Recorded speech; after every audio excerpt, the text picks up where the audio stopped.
Hi, this is Sharon Schenker, live from Los Angeles on a beautiful sunny day here. I am thrilled that I get to talk to you today. So the topic is today, it's going to be how to tackle anxiety from a Jewish perspective. So I'm an associate marriage and family therapist, and I'm also a Jewish educator here at HLA.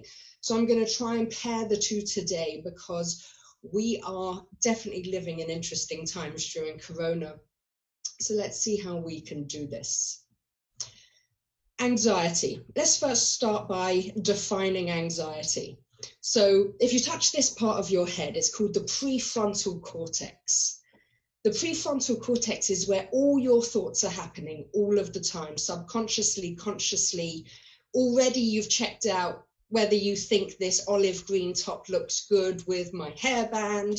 As at the same time as looking at my eyes, you've probably checked out the background, and just by hearing my voice, you've decided if you're gonna stay and listen or not. You're always continuously having thoughts and making choices.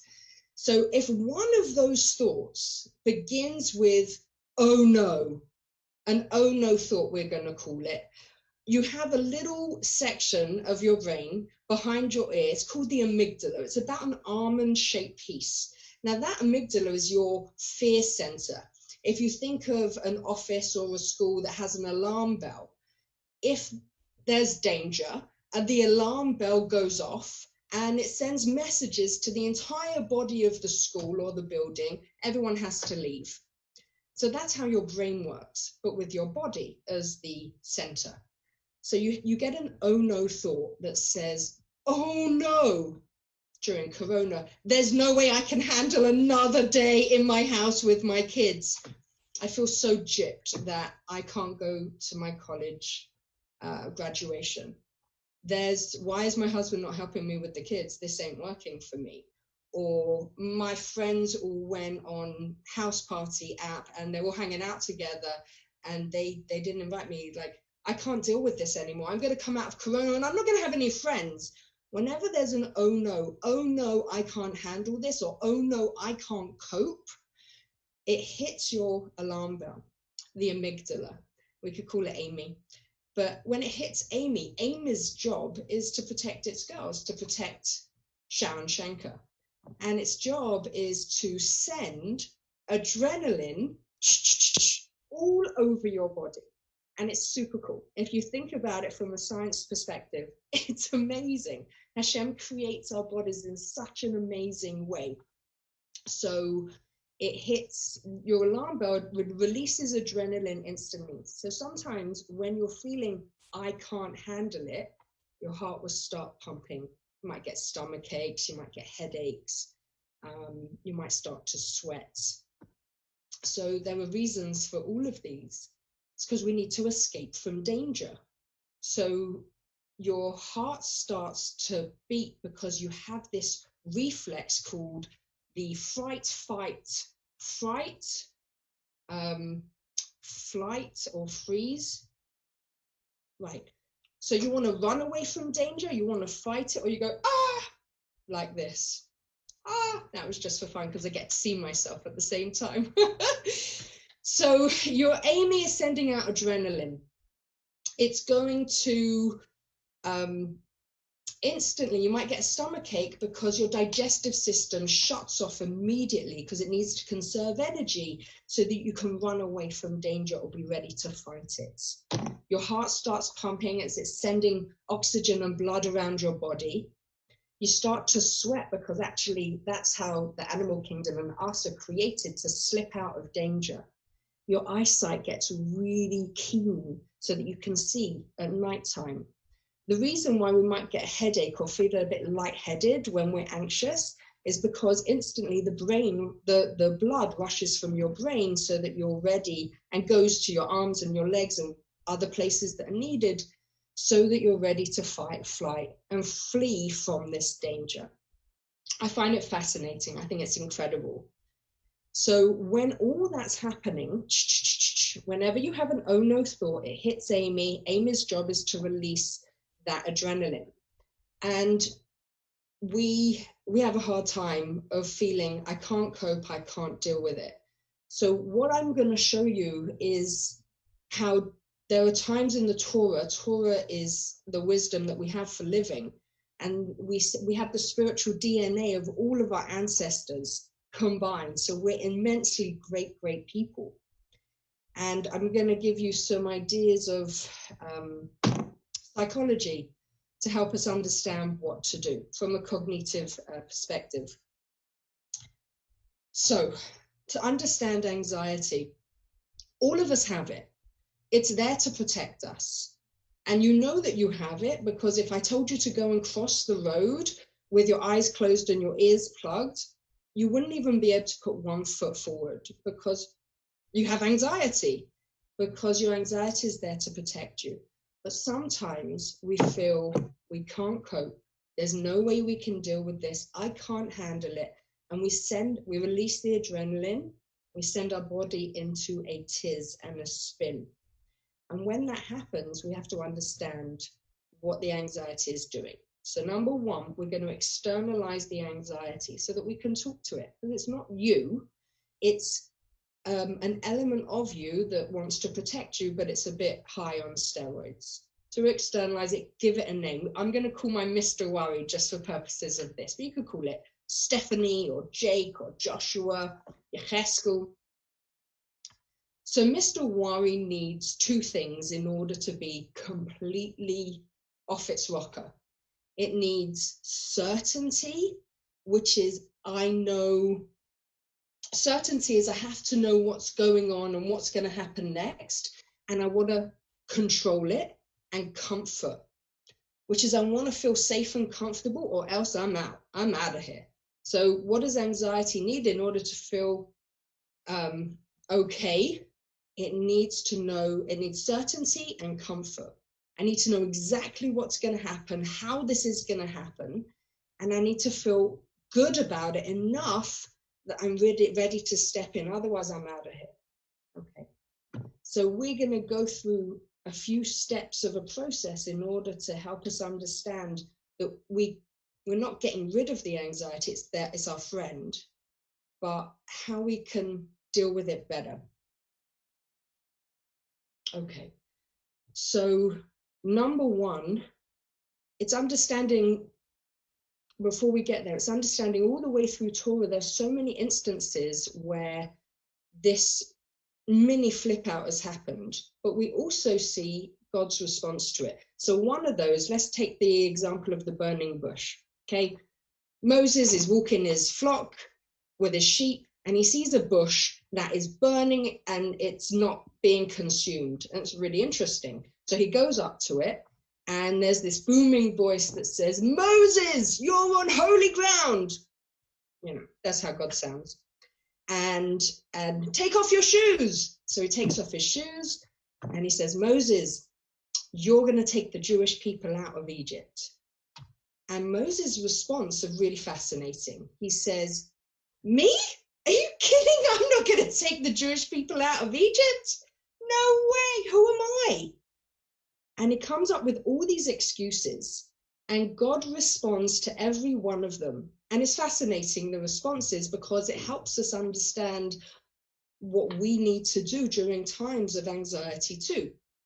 Because you'll see that Moses' excuses are a whole bunch of, there's no way I can handle this. I can't cope. I can't deal with this. Oh my gosh, which during Corona, how are we dealing with this? If we have anxiety, we're getting into this place of, I can't cope with this. I can't deal with this. Oh my gosh. So Moses says, who am I? God answers, I'm going to be with you. Don't worry. I've got your back. Everything's going to be okay. So then Moses says to him, I'm going to go to the Jewish people and they're going to ask me who you are. And God says, it's okay. Just let them know my character of God. My character is I will be as I will be. That's the answer. So I will be as I will be is understood because I was here and I'm always going to be here in the future. I was here for your ancestors, Abraham, Isaac, and Jacob, and I'm going to be here for generations to come. You can trust me. I've got this, says God, so to speak. And then Moses says, but they're not going to believe me. Like, yeah, God's going to take you out of Egypt through me. And then he actually gives him leprosy as a sign, because you're like speaking badly about an entire Jewish people right now. So we're not going to do that. And then lastly, he says to him, but I can't even speak. It's not my talent to be a Jewish educator and speaker, to stand on top of Mount Sinai and say, hey, people, let me give you a motivational speech. Speech doesn't happen like that. And God answers him and says, well, don't worry about it, because I've given you all the talents and abilities you need in order to do your job. Everything you have is inside of you. Sometimes we got to dig down deep, and you can do your job. And I'm going to speak through your mouth, and I'm going to give you everything you need in order to get your purpose done now. He says, okay, and then he goes and he takes the Jews out of Egypt. But I feel we can completely step into that scenario. It happens chapter 4 and 5 of the book of Exodus, which we're going into now as we come to Passover. So what's happening in a mini way, and I'm not talking about Moses in a bad way, but he freaks out. He's like, me? Are you kidding? I can't take the Jews out of Egypt. I can't even speak. They're not going to believe me. Who are you? Oh my goodness. And God says, timely message for all time. Everything, every situation, every circumstance, every event, including Corona, everything that happens in your life, I have wrapped with a bow and given to you, because I know you can handle it, because it's to flex your muscles, because it's to build you, to work towards your purpose. It's with meaning. It's not happenstance. It's not coincidence. It's not just because. It's with love. And I've given you the abilities and talents you need in order to pass this. I believe in you. Who am I? I'm going to be with you. I've always been with you, and I'm going to be with you forevermore.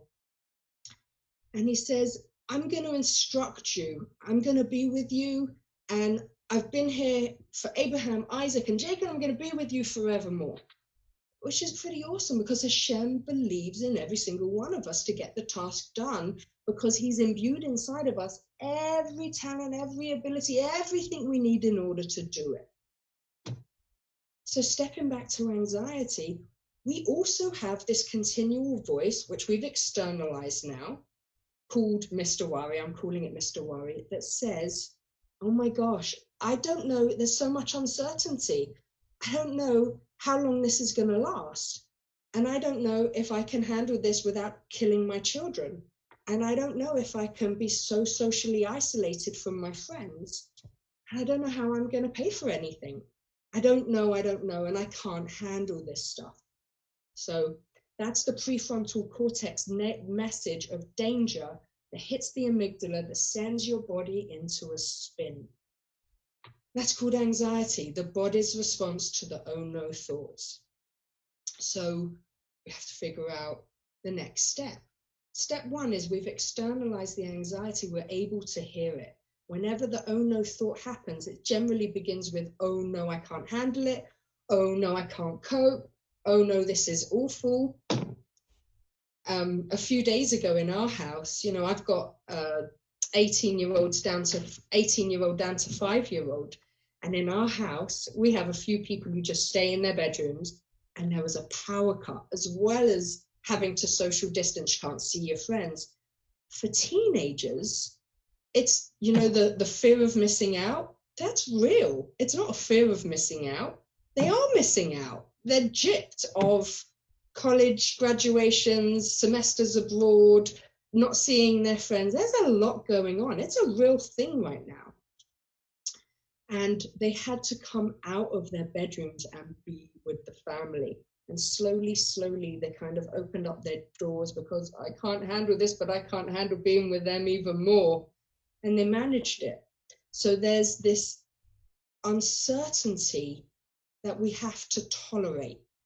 And that's what anxiety, or really courage, is about, being able to tolerate uncertainty.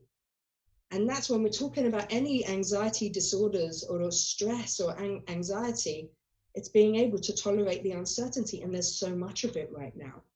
So it's also being able to identify the oh no thoughts that are sending you into a tailspin. 2, we've understood, what does anxiety need? It needs to be certain and comfortable all of the time, has to know exactly what's going on. It has to be completely comfortable in order to get anywhere, to do anything.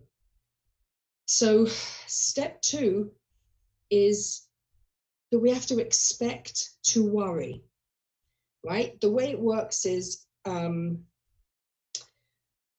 the way we think about our oh no thoughts, we've heard them so many times that we can expect to worry when we're going into difficult situations of just waking up the next day and having to deal with 24 hours or 16 hours of a day alone. So expecting to worry, it's like you treat every oh no thought that you've heard so many times as though it's a newsflash. Like the Titanic just sunk, a plane just flew into a building, the Houses of Parliament have been blown up, Big Ben's just fallen over. Terrible things. That's the way you're treating a sentence that you've heard again and again and again. I can't cope with this. I can't touch this. I can't see this. I can't handle this. How long is this going to go on? But really, you should respond with, oh, this is so boring. We've externalized Mr. Worry. Mr. Worry, this is so boring. I've heard it so many times before. Oh my goodness. It's so boring. And I'm willing to step in. Remember, anxiety needs certainty and comfort. And we don't have that. So what we usually do is avoid. And we go inwards, and our worlds get smaller and smaller. We need our worlds to get bigger and bigger again. So when we get to respond, we identify the worry, and then we respond to the worry, we get to step in and say, oh, it's so boring, Mr. Worry, when you hear the thoughts. So boring. And I've heard it so many times before. And I'm willing to step in. And I'm willing to be uncomfortable and uncertain on purpose. Uncomfortable and uncertain on purpose, because I can handle it. You know, one thing you can do when you're with your families or whoever you live with is you can, over dinner, you can just practice the things that you handle all of the time that you're not aware of, but you do it all of the time. So you can ask everyone, what are the things that happened today that were unexpected? And then you realize that, how did you handle it? And you let people know how you handled it. So for example, I went to start my car and the car didn't start. How did I handle it? I called my husband, who called AAA, and they came and sorted me out. I went to the store to buy some toilet roll and there wasn't any. How did I handle it? I went to another store, I ordered some, I found some online, or I used the nose tissues. There are things that we do all of the time that are things that happen all of the time that we deal with. So we have to always bridge back to those successes. We do things that are unknown and uncertain all of the time. We should really pat ourselves on the back because we're amazing people. We get in a car every day. So many car accidents all the time, but we get in the car. We're uncertain about that, but we do it because we're already flexing that muscle of being able to cope and tolerate anxiety and uncertainty. We leave our houses. We don't know what's going to happen when we leave our house, but we tolerate uncertainty and we go back to our homes and thank God everyone should be well, everyone's there. We're continuously tolerating uncertainty all of the time, but anxiety brings amnesia. It makes you forget all of the things that you've done in the past that you're unbelievably capable with. So we need to recognize that we have to expect to worry, tolerate anxiety, And you can bring this into your homes and discuss it together. Another thing to do, again, is to talk to your worry. So as we've externalized it, we have to recognize, oh, there it comes again, and be able to say, I'm willing to be uncertain, and I'm willing to be uncertain and unsure on purpose, and uncomfortable on purpose, and step in.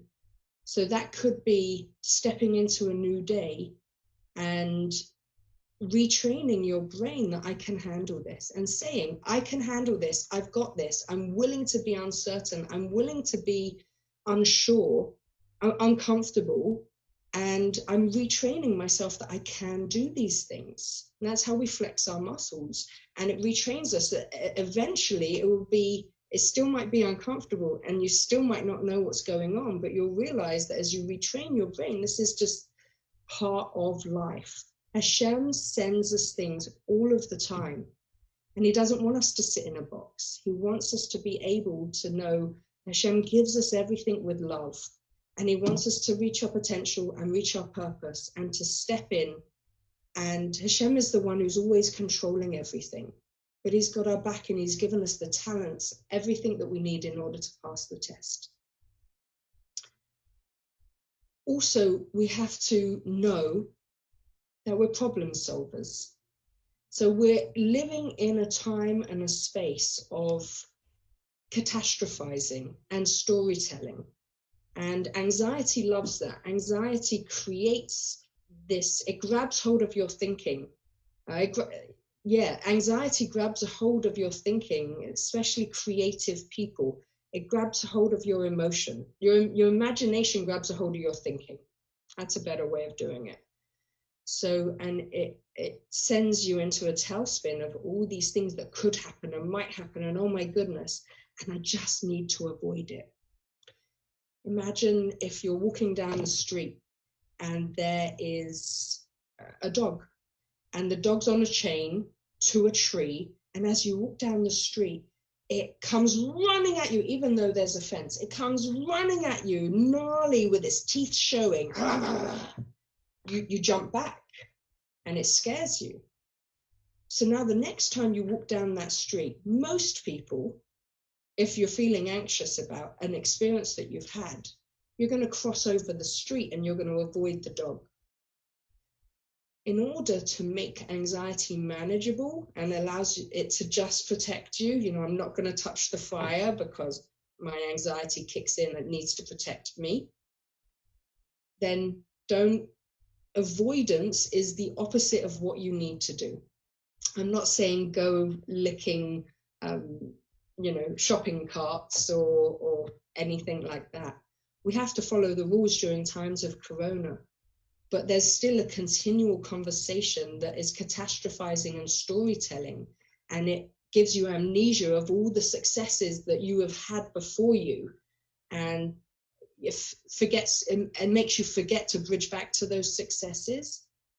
So I'm asking you to be willing to step in and problem solve it instead of storytelling and catastrophizing. So to problem solve it, we're all problem solvers. You problem solve things all of the time. That's like the example with the exercise around your dinner table. I can handle it. Things come up that are unexpected all the time, and I can handle it. You're a problem solver. Hashem's given you the ability to solve all of your problems. So as a problem solver, if anyone here has children, as a problem solver, you have to instill that vibe in them. We take away the idea of resilience to our kids when we do everything for them. Instead, we have to let kids know, no, you're a problem solver, you can handle it. Because when we make their life completely smooth, really, we're just giving them the message, honey dear, I don't think you can handle this, so I'm going to do everything for you. But during this time to build people, we need to take a step back and allow our kids and ourselves, we all have an inner child, to be a problem solver and to figure out, actually, I can handle it all. I do have the inner strength in order to be creative. We need meaningful connection during this time.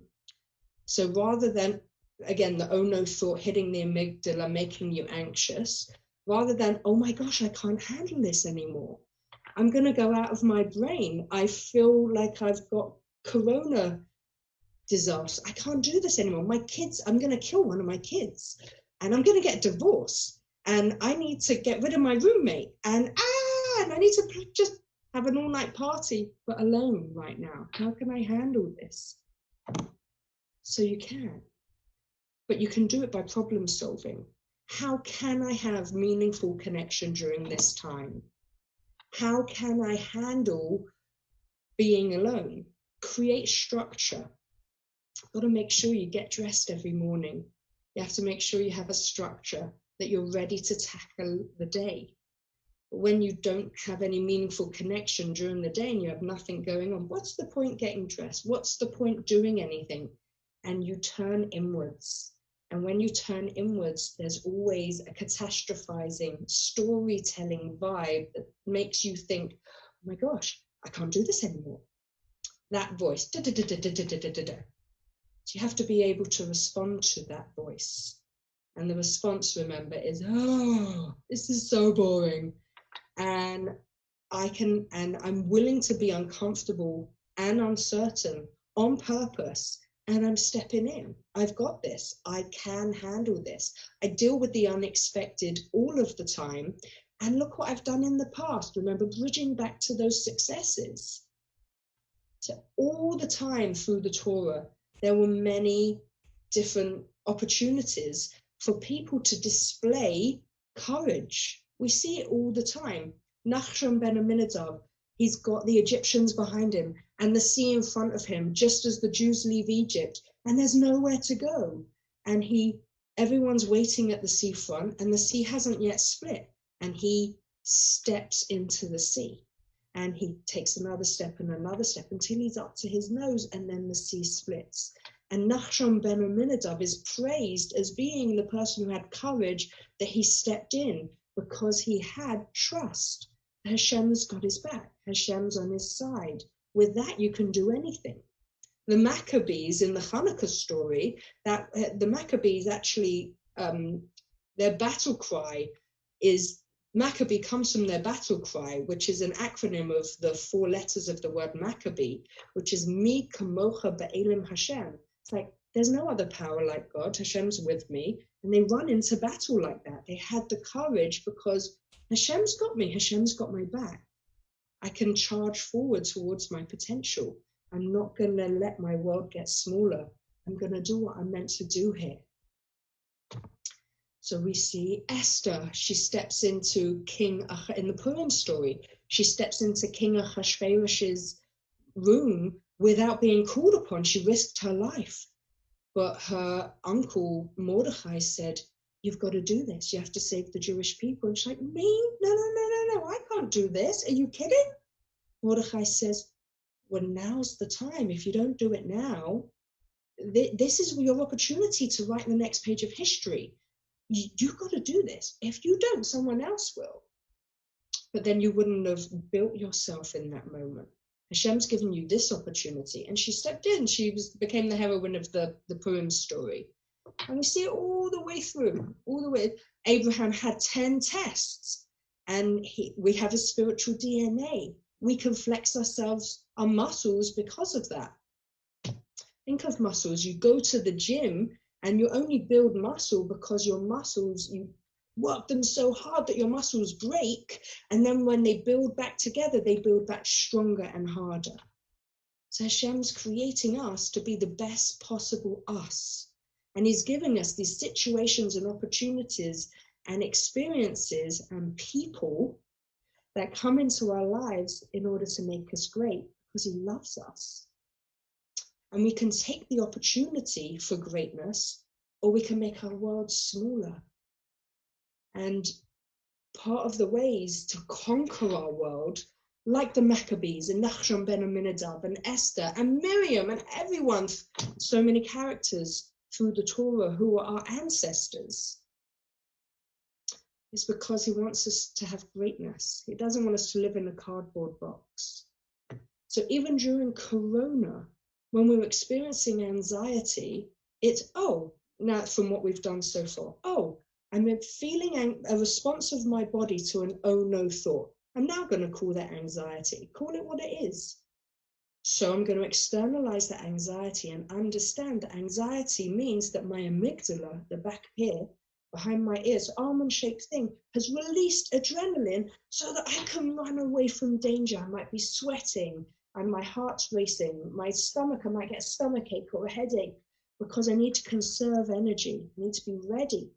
Hashem gives us that physical ability to deal with that. Our job is to, number one, externalize the anxiety, expect to worry, talk to our worry, which is responding to, oh, it's so boring. I've got this, I can handle it. To bridge back to our successes, understand all the things that we do on a daily basis where we problem solve, which is the biggest buffer to anxiety, and to know what you want. It could be, I can't go out of my room because I can't deal with my children. I'd rather just avoid them, like the dog in the story. But all that happens when you avoid something is you never conquer it. You never become the person you're meant to be. So my job is, I know there's no danger. I'm going to stay on that side of the road because there's that fence with the dog. During Corona, the fence is, we're going to wash our hands, we're going to wear face masks, we're going to social distance, we're going to follow the guidelines of the CDC. Anything above that, when you realize that you're catastrophizing and storytelling of the moving into the what ifs, and you're doing obsessive things, it could be checking your news feed obsessively, or Twitter, or Facebook, and being on top of every continual news feed, or that you're noticing that you have different behaviors of hand washing again and again, and your hands are cracking and you haven't done anything, or you're super scared of things in your house where it's a closed environment that no one's been in. So that's when your imagination has grabbed a hold of your thinking, and your job is to work these steps. Externalize the anxiety, respond to it, expect it, understand what it needs. It needs certainty and comfort. Your job's to be uncertain and uncomfortable on purpose. Again, not with the guidelines of Corona, talking about the other responses of it. And then to breathe. Breathing isn't going to get you out of it, but it's definitely going to take the edge off and allow you to have clear thinking so that you can put yourself into the right mental frame.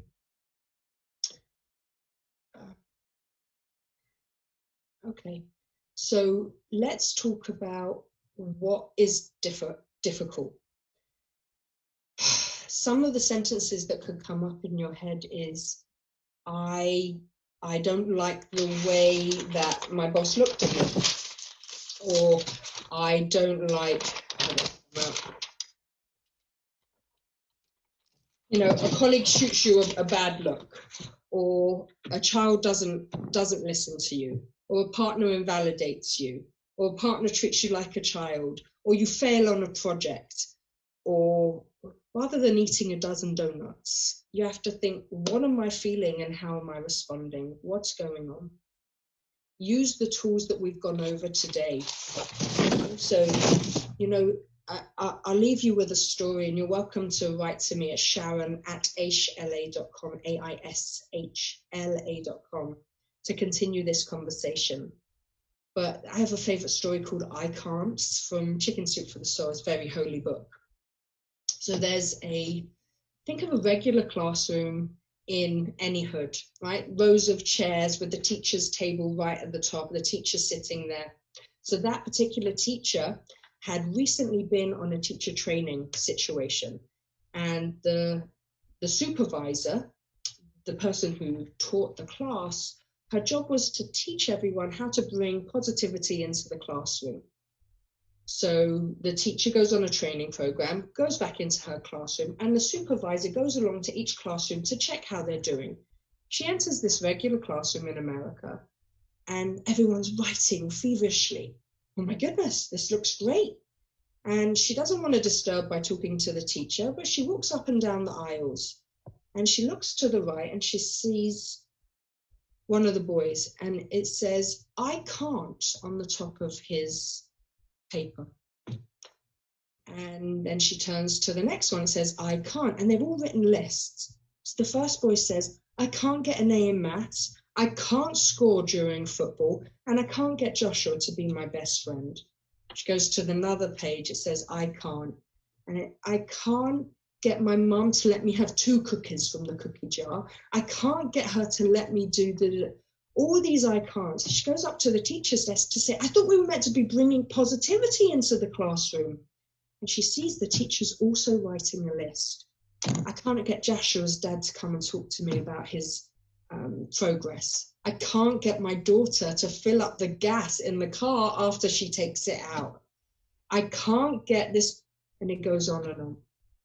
So she then says, everyone put down your pencils and in a single file, just come up to me with your papers, fold them into 4, please. And she takes up a cardboard box like a shoebox and places it on the table. And one by one, including her own, she takes the papers and folds them up and places them into the box and puts it under her arm. And all the kids in single file say, come on, kids, let's go. And the supervisor follows. She's intrigued to see what's going to happen. And they go all the way to the end, past the office of the caretaker. She picks up a shovel and they go to the far end of the playground. And when they get there, she starts digging a hole, and everyone helps dig this hole until it's deep enough. She takes the box and places the box in the hole. And then she says, okay, kids, let's join hands. And they join hands, and she says, bow your head. They join hands and bow their head. And she says to them, dearly beloved, we're gathered here today in the memory of I Can't. I Can't was so famous during its lifetime that it could be heard in every office, every bedroom, every home, all across the world, in the Senate, in town halls. But I Can't is survived by its siblings. I can, I will, and I'm going to right away. And they finish the burial and they go back to their classroom and they have a wake and they have popcorn and juice boxes, and the teacher gets a massive piece of paper, puts it in the shape of a tombstone, and on it she writes, R.I.P. I Can't. Survived by its siblings, I can, I will, and I'm going to right away. And she hangs it from the ceiling. And from that day forth, anytime someone says, I can't do this, or no, not me, or oh my gosh, no way, I can't handle it, or I can't cope, she pointed to the ceiling and said, I can, I will, and I'm going to right away, as the child repeated it to her. And then they tried again to tackle the math problem with her help.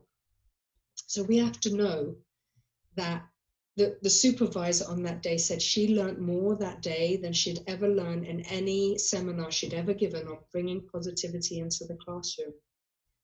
So we have to watch our internal script and know that our job is to externalize it and to realize anxiety is there to protect me, but sometimes it becomes unmanageable when I'm checking that some of my storytelling and catastrophizing is becoming a bit unmanageable. When you can, you will, you're going to right away. And how do we know this?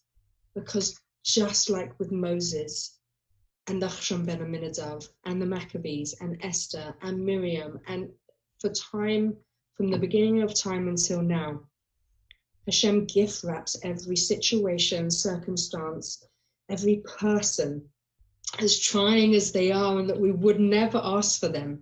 We know in the morning blessings, we say, one of the blessings is, Sha'asali Kodsaki, thank you Hashem for giving me all of my needs. I don't have all my needs. I want a whole bunch of things. I want to get out of here. Hashem's given us and provided for us everything we need in order to get our job done. And we just have to dig down deep respond to it, bridge back to our successes, expect to worry. Don't let it creep up on us. It's a normal part of our workings. When we feel our job is to respond to it and say, I'm willing to step in. I'm willing to get out of my bedroom. I'm willing to step into this relationship. I am willing to problem solve it, start another day, figure out ways of having meaningful connection with peers, siblings, families. There's so many different apps of connection today. And do something meaningful. That's what Corona is teaching us, that we've got this and I'm willing to step in. Thank you.